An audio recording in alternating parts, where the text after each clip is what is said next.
I want to just give a little bit of information about myself and why I'm qualified to be here talking to you about why inbound marketing and social media are best friends. I began my career in traditional marketing, so completely opposite of inbound marketing. I worked at Clear Communications, now called iHeartMedia, so they're the one and the same. And there I did radio and advertising. So I did radio sales, we put on tons of events and tons of promotions, and it was all about push marketing, pushing information out there to people and hoping that people would listen to it and want to respond to it and come back and buy. Although when I was there, I really had a great opportunity to work with some large brands. I got really good experience working with companies including Colgate-Palmolive, Kroger, Westfield Malls, and AMC Theaters. So I'm very grateful for my time there and learning how to work and market with some really large brands. In 2008, when I was leaving Clear Channel, I created my own blog called Marketing Melodie. And this blog was a way for me to document things that I was learning about digital marketing and social media. I knew this was where everything was shifting because people were less responsive to push marketing and large mass messages. So I wanted to educate myself as much as possible, and I started documenting through my blog tweet-ups that I went to, events that I went to, conferences that I would go to, and things that I would learn. My blog soon turned into a company because people started believing and just thinking that Marketing Melodie was a company. They would ask me about hiring me, working with me, and inviting me to speak at places. So that's kind of how my company evolved. And now my mission is really to educate people about social media and digital marketing on how you can use it in the most effective ways to grow your business. I also teach at a few universities here in San Diego. I taught at Platt College San Diego, which is a trade school near SDSU, and I currently teach at national universities. I teach digital marketing classes at both of those places. I also do a lot of presentations where I educate groups like this or different events and conferences about social media and digital marketing. Here is a photo that I'm very proud of. I was able to share the stage with Bruce Clay and Danny Sullivan. So if you are, SEO experts, you know these guys. These are guys to follow. I had a chance to speak on a panel with them a few years ago, so I was very proud of that. Here I am at South by Southwest a couple weeks ago in Las Vegas speaking. And here's another photo where I spoke in Lebanon on social media. So I've kind of traveled all over, giving presentations, speaking about this topic, and I'm very grateful to be in my hometown of sunny San Diego to talk to you guys today. Through my company, I've had a chance to work with some really large brands, including Verizon Wireless, Microsoft Store, Credit.com, AT&T, and the Chopra Center. So it's been a really great chance for me to work with small businesses at my company as well as some really large brands. I know a lot of you are working with some large companies and some of you have your own business. I talked to some of you, but it sounds like a lot of you are just interested in learning more about the inbound sales cycle and what you can do on your social media to really grow. So today we will learn why social media and inbound marketing are best friends. And the previous presenter also talked about making friends in different departments. So I love that today is all about creating friendships, and we're doing this over beer and good food, so it's all going to be good fun. And I want to warn you that this presentation is interactive.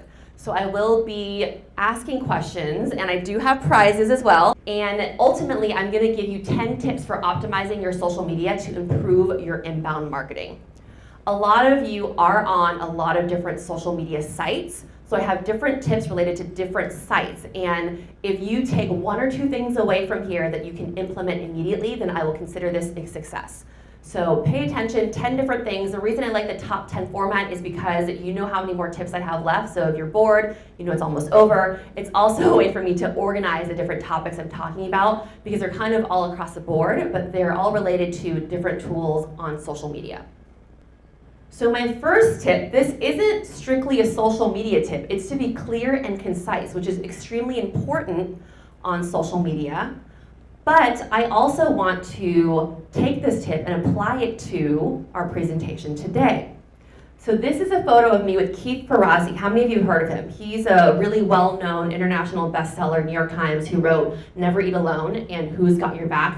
It was one of the first business books that I read that really inspired me to start going out to networking events and connecting with people in a face-to-face, one-on-one way. So even though we're online, it's still important to get out there and present yourself and create that interaction face-to-face.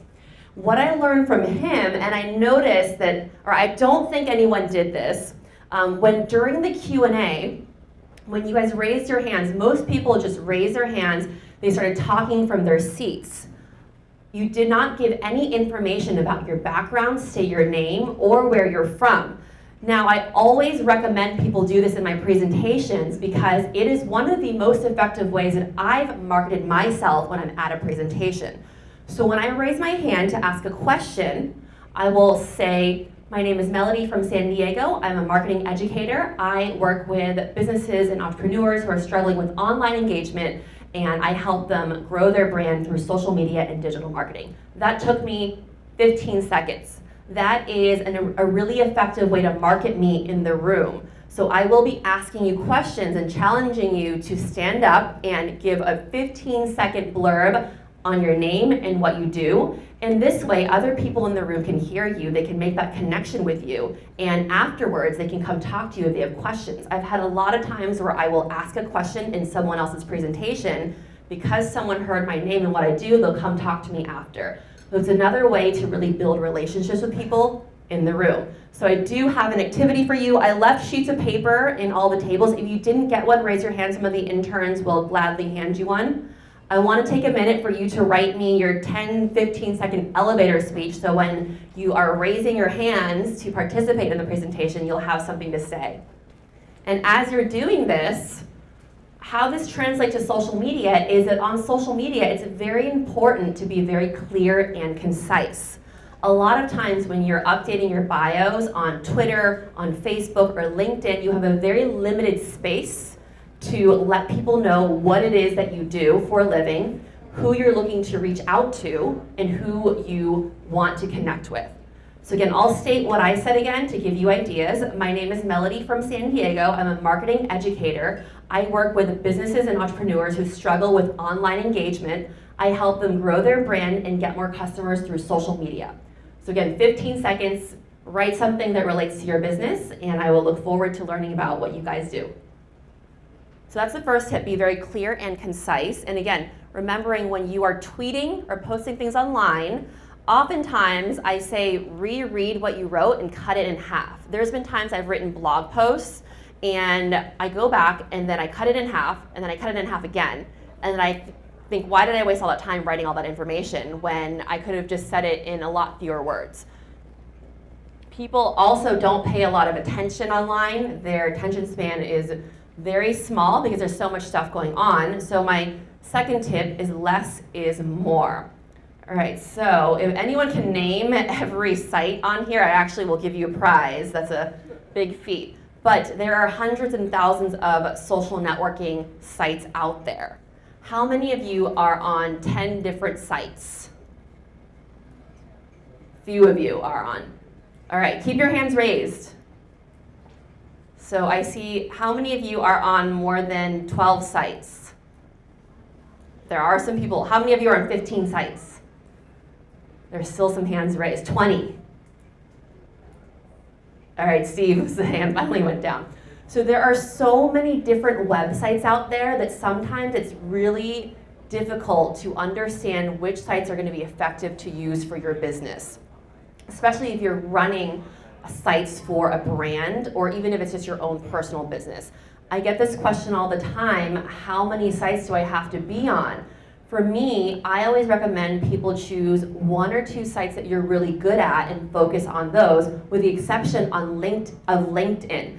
Everyone should have a LinkedIn personally, and Irina's nodding, she thinks she's a LinkedIn queen here. And in addition to that, choose 1 or 2 sites you want to really focus on before branching out and using 5, 6, 7, 8 sites for your brand. If you have a large marketing team, which some of you do, and if you have a lot of people that you've hired to work for you to run your social media, then yes, you can do all the sites. But oftentimes it actually hurts you if you are on 10 different sites, yet those sites are not being updated and there's no information, or there's old information on some of these sites. So choose 1 or 2 sites that you want to focus on in addition to LinkedIn. And I'll go through different tips for different sites. And these tips that I give you on each site will really help you optimize your inbound marketing to grow your business through social media. All right, did anyone figure out naming all those? I went through this. There's 45 on here. I think I got 35. It was close. So I'm not sure what the one is with the cat. Does anyone know? The cat? Firefox is a fox. Yeah, no, the cat. What is it? Oh, okay. I'm not a coder, so maybe that's why I missed that one. All right, so number 3, manage your search results on social media. How many of you have Googled yourself? All right, so for those of you who have Googled yourself, what are some things that you found? Yes, some of you have the challenge of having a very common name, so a lot of people have your name. What I recommend when you have people with your similar name is that you really want to brand yourself with a term that's related to your business or brand. So, for example, if your name is, throw out a common name. John Smith. And it's just impossible to search for you because everyone has that name. What is it that you do, and what is it that you want to be known for? If you are John Smith, and maybe you are a yoga instructor. I teach yoga on the side, so I'm using that as an example. Then you want to start really utilizing the internet and branding yourself with the term yoga so people can include that in the search, and you'll come up on the search engine results if you have a term connected to your name. So that's one way you can do it. And another way, oh, you know what? I did have an activity. So those of you who have your phones, take out your phone and Google yourself right now. So type in your name on your phone. All right, so who wants to share the top 3 things that they found when they Googled themselves? Top 3 results. Oh, darn it, I forgot the intro. So, I'm Fabiola Johnson. You can find me at Fabs in Twitter, PHABZ. I'm the social media specialist of Amor Ministries, a non-profit organization that builds homes in Mexico and South Africa. And the top things that I found, the very first one was my Google contacts is Fabiola Johnson, which happens to be me. And that is just because my phone has my thing. It's also my picture and some other Fabiola Johnson on LinkedIn. So it's not you? It is me and someone else. Okay. And the third one, it's my resume tape for back when I was a reporter. So that's it. All right, you get another panda from the zoo. All right, thank you so much for sharing. So as you can see, when someone Googles you, which people will do nowadays, it's really important to know what shows up on your search results because that is really going to dictate what people read about you. So for mine, my first one is my website, Marketing Melodie, my LinkedIn, my Twitter, and then my Instagram and my Facebook next after photos. However, you see my Google contacts come up on the side. And social media, as you can see, has a really, really high search engine ranking. Luckily, I've optimized my website so it comes up first, but all of these other social sites, they come up higher than my name on a list somewhere a long time ago. It's really important to pay attention to this because sometimes you'll Google yourself and you'll find something that you didn't even know was there. Did anyone have that experience where they found something that they had no idea was even there? Anyone? There's one person. So for me, I found yesterday when I was doing this that there was a video that my friend made as a promotion for, I think, Febreze. And I was in the video just rating how fresh he was using Febreze, and it showed up on the results. I had no idea that was there. So I'm gonna have to talk to him about maybe removing that. Luckily, it was maybe on the second or third page. But it's really important because sometimes you might find something negative or something outdated. If you do find something outdated, then you can go back and update it to make sure that it's relevant. I also realized that my Google profile was outdated with an email address that I no longer use. And I put it on here to show you that it still came up. It's the 3rd email address. I no longer use that email address, but it still showed up. So I went in there and edited it right away. So your Google profile is really important. And that brings us to my number 4 tip is to update your Google profile. Most people don't even know that they have a Google profile. But if you have a Gmail address, then you have a Google profile. So has anyone actually updated their Google profile? Only a third of people? Anyone else? I have long hair and no beard in my Google profile. So it doesn't look like you. All right, so if you haven't updated your Google profile, I recommend doing that because it shows up on searches and chats in people's phones. And it's the main thing that comes up. Like, if I've seen some people who have a photo, like Hanson mentioned, that's a really old photo, or one from college, because it just shows up. They'll pull up an old photo of you if you don't update it. How do you update it? Very easy. On your Gmail account, on the top right corner, you'll see your picture. You click on that, and then you click to My Account. And you'll see all sorts of information that you didn't know was there. I would take maybe even 5-10 minutes to update it. You can even do it on your phones or when you get back at home. But it's really important because obviously Google is the king of the search engines, and you want to make sure that you are updated because this will come up first on your searches. Number 5, LinkedIn inbound marketing tricks. So how many of you are how many of you are not on LinkedIn? Okay, there's like 2 people. So if you're not on LinkedIn, get on LinkedIn. I recommend every single person have a LinkedIn. I actually wrote an article for The Reader a few years ago talking about not hiring people who don't have LinkedIn profiles. So make sure you're on LinkedIn, because LinkedIn is another site that comes up extremely high on the search engine results. It's usually number 1 or 2. It'll come up higher sometimes even than your website. And there's a couple tricks on LinkedIn that 75% of people I talk to don't know about. So I'm going to tell you those today. If you are already using these tricks, then good for you. You are ahead of the curve. All right, so your public profile URL, how many of you have a customized LinkedIn URL? All right, I love it. Almost everyone has one. If you do not have one, claim it as soon as possible. It's very easy to do that. On the left-hand side, you'll see, or right below my photo, there's a link. You'll know if you have a URL because it'll say something customized to your name. If you don't have one, it'll be a bunch of numbers and letters on there. You can click on it, and then on the right-hand side, once you click on it, it'll pop up the box below, and you can customize it right then and there. Another thing that will take you 5 minutes to do. So again, my intention for you today is to learn 1 or 2 things that you can go home immediately and take action on and update.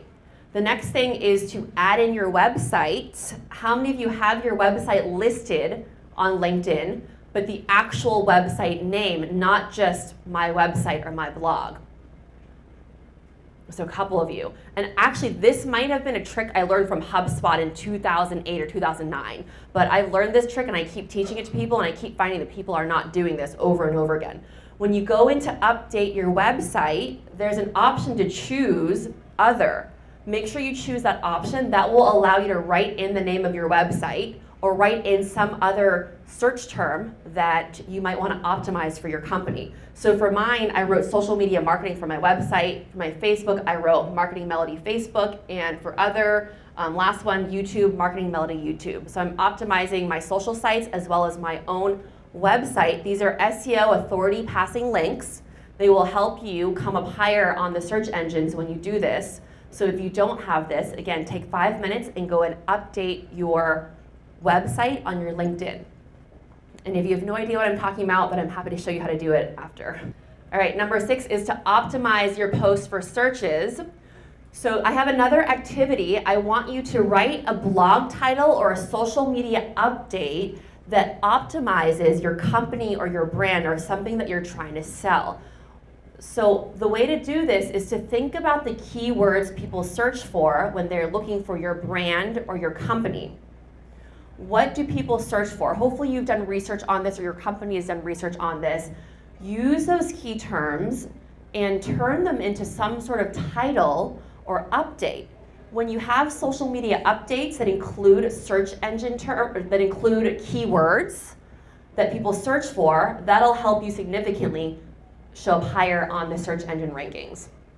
So again, write a title or a blog post that includes some key terms. For example, if you throw out an industry that someone works in. I'll give you an example. Insurance.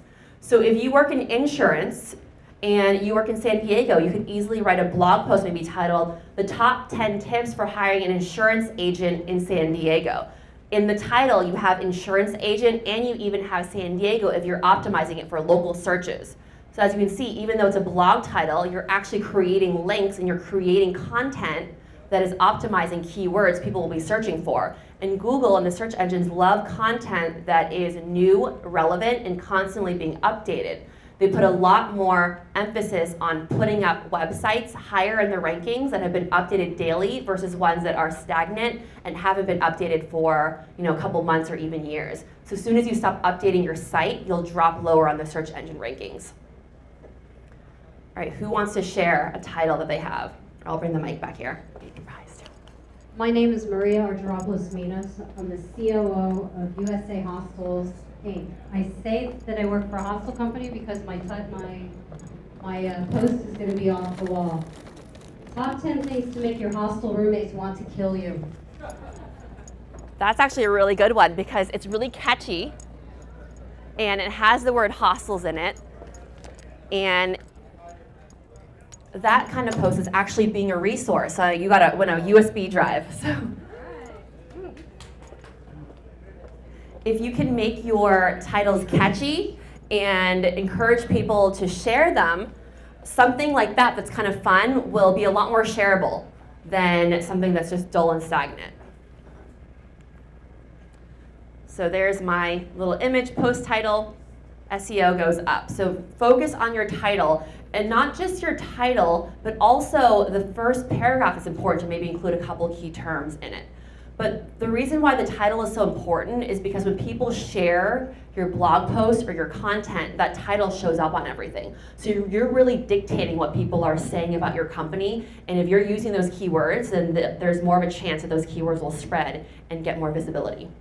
All right, number 7, crowdsource link building with social media. Most people know what link building is. In case you don't have a quick definition, actions aimed at increasing the number of quality inbound links to your web page. So back in the day, when you hired an SEO company, they would focus on getting you a bunch of links to your website. A lot of these links weren't really valid links, or maybe they were broken links or bad links. Well, Google caught on to that, and now they don't place as much weight on links that go to your website that are just being directed there by the masses, by maybe some sort of search engine or by some sort of machine. They put a lot more weight on links that are put up through social media because they realize these are actual people sharing your links and sharing your website and sharing your information. So it's very important to try to encourage people to share your links because they are actually creating social proof that say, hey, look, this is a valid website. I would almost call these votes. So each link to your site is a vote of confidence saying, hey, this is a website that I support, that is valid, that has great information about whatever topic it is. So having other people and encouraging other people to share your links is very important. To do that, it's very important to have shareable content. So sharing is caring. Who remembers show and tell? Did anyone do show and tell when they were in kindergarten? So the concept of show and tell is that each person would come up every week and share something different and something new. That person would share, and then there would be questions asked about it, and then they would go sit down. And then next week it was someone else's turn. With social media, it almost has become a show and tell for everyone every single day.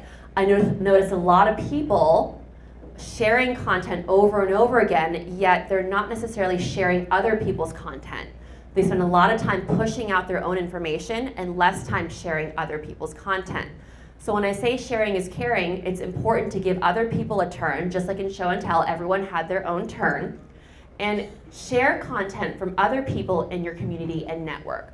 So if there's a cool blog post related to your company in some way, or even maybe not related, but it just has some awesome information, go ahead and share it. The more you share other people's content, the more likely they will be to share your content. And you're creating a community of people who are sharing things that you're sharing, and you're also sharing their content as well. So sharing is caring. Another way to make it easier to share is to create opportunities on your website and on your blog post. So these are social sharing plugins. How many of you have one of these on your blog or website? Great, I love it. A lot of people have that. These can easily be found. If you use a WordPress website, you can find plugins. They're pretty easy to install. If you have no idea how to install them, ask your web developer, and they can install a social sharing link. The easier you make it for people to share your content, the more likely they will be to share it. So if you install one of these on your website, all someone has to do is click on the tweet button, the like button, or the Facebook button, whatever it is, and it'll automatically share to the website. Make it easy for people to share your content. One thing that I like, and I actually have to update my website with this tip as well, a lot of blog posts, you'll notice the comments section for people to comment, it's on the bottom. But sometimes you'll notice it's on the top. If you put it on the top and bottom, it'll give people more of a chance to share, whether they're starting from the top, scrolling to the bottom. So see if you can input the ability to comment on the top and bottom. That's a tip that I learned, and I am planning on updating my site so it's like that as well. All right, number 9, Instagram. Who's on Instagram? All right, more people are on Instagram actually than a lot of other sites. So Instagram, a lot of people think it's just a place to post photos, to share photos of your food, and actually I did share a photo of my lunch, so I do use it for that as well. Or share photos of pets is what I love to see. Pets is a very popular one on Instagram. Instagram can actually be a really powerful tool to get people to find out about your business, in addition to using it to prospect for finding people that might be new customers for yourself. So there are hashtags on Instagram, internal versus external hashtags. Most people by now know what a hashtag is. I used to have to explain what a hashtag was to everyone. Now I find that most people know. If you still don't know, that's okay. That's why I'm here. It's a way to track a specific conversation or something happening. That's kind of how I explain it with that pound sign in front. You put a pound sign, hashtag SDHUG, SDHUG. Someone who's clicking on that hashtag, they can track the conversation happening, the photos being posted, the videos being posted with that hashtag. The difference between internal and external hashtags, and I'll explain that in a second, SDHUG is an internal hashtag. It's a hashtag that this organization created to promote their own business and their own brand. So when you are searching for this hashtag, you'll find out all of the information about this event that belongs to this company. An external hashtag, this one is SM Tips, social media tips, is a hashtag that's not necessarily about something general. It is about something general rather than specific. So someone searches for this hashtag, they can find out about tips on social media, learn about the people that are posting social media tips. So it's not related to a specific company or brand, it's external. It's a way though that you can use to search for people talking about things related to what you're interested in. So if you are a salesperson and you are selling surfboards, you can use the hashtag externally, maybe San Diego surfer, and find out all the people that are surfers in San Diego. Start commenting on their posts, creating content for them that they would like, so that when they see you comment, they'll go on your page and see some photos of surfboards they might want to buy. A couple more examples of this. Hodad's restaurant in San Diego, very famous restaurant, is an internal hashtag. It's a hashtag for the company to tag and people to tag when they are eating burgers at Hodad's. External hashtag, You Stay Hungry SD, is a general hashtag where people in San Diego are posting food porn photos of things that they eat. So it's not a specific company or brand. However, if you are promoting a grand opening of a restaurant or a food event that you have, you might want to search for foodies in San Diego using the hashtag You Stay Hungry San Diego. Another example for yoga, Hapa Yoga is a yoga studio. They use that to post about their own things. If they want to search for new students, they can look up San Diego Yoga, find out about people posting about yoga, doing yoga poses, and commenting on that page and starting to build interest on those people maybe coming to their page and coming to their studio. So it's kind of the difference on hashtags. I know we thought we got it down, but now there's something new popping up, which is the nature of social media. One thing that I like to always mention in my presentations is that if you're gonna use social media, you have to really be flexible, because social media is constantly changing and evolving. You might have one site and then you got that site down and then the next day it doesn't exist. That actually happened to me. I teach marketing classes at National University. During one session, I taught my class how to create Facebook welcome pages. Anyone remember Facebook welcome pages? Couple people? So Facebook welcome pages were almost sort of a fan gate. When you went on someone's Facebook business page, a page would pop up and it would have some sort of welcome message before you clicked onto their actual page. So we spent the whole quarter creating these pages, presenting our finals with our Facebook welcome pages. And then the very next day, when class was over, Facebook announced they were getting rid of the welcome pages. So luckily, I taught my students that you have to be flexible because social media is always changing. Did anyone check in on Foursquare when they came to this event? 2 people. I actually did not check in on Foursquare either, but I used to be a huge Foursquare user. In fact, I hosted Foursquare events in San Diego all the time, and I've sort of dropped my use on there when they changed it to the Swarm app instead. That's another thing to keep in mind. I had clients asking me all the time, how do I use Foursquare? How do I create Foursquare specials? And I taught some of them, and then now all of a sudden they are not really valid anymore. So important to keep in mind. Again, a few sites that I really believe that will stay, LinkedIn. So that's why I recommend everyone go to LinkedIn. I feel like that will always be there. But watch this video 10 years from now, and you're gonna say, well, that girl was crazy. She had no idea what she was talking about, because there will be. All right, number 10 is grow your follower base. It is true that it's not about the number of followers you have, it is more about the quality of followers that you have. However, the more quality followers that you have, that does help you be more effective with your inbound marketing on social media. So as you can see, this guy, just found him on the internet, he has a lot of followers following him.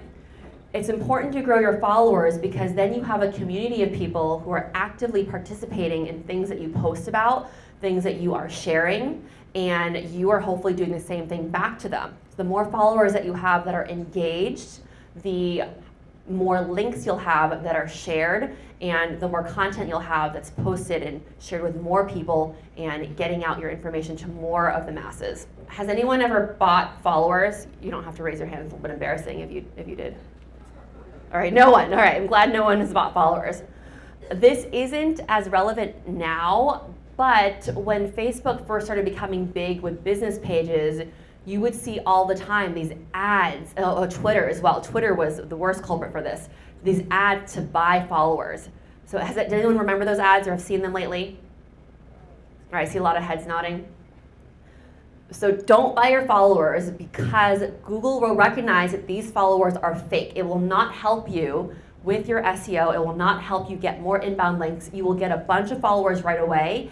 They're probably working in some third world country getting paid $1 for every 1,000 things that they follow. This is true story. If you buy these followers, yes, your numbers will increase, but Google will quickly take those numbers away, or Facebook, or wherever you are, Twitter. They will delete those followers because they'll realize these are either spam followers, they were purchased, or they're not valid real followers. It also will not help you in any way with your search engine rankings because, again, search engines, Google can tell if you're purchasing followers. So do not buy followers. The best way to grow your follower base is to create content that's resourceful for people and content that people will be interested in. And one thing that I loved that Steve mentioned before is that he mentioned a guy who created blog posts for all the questions people had about his company. If you get a lot of common questions for your company, why not create a blog post for it? That's the best way to get people reading your information because you are answering questions that people are already asking. So why not be a resource before people are even seeking you? That way, when it comes time to buy, they are already thinking of you because you're already their friend and they already trust you on social media. And thank you for participating. You can join me on social media. I'm Marketing Melodie almost everywhere except for Twitter, my Melody. So thank you so much.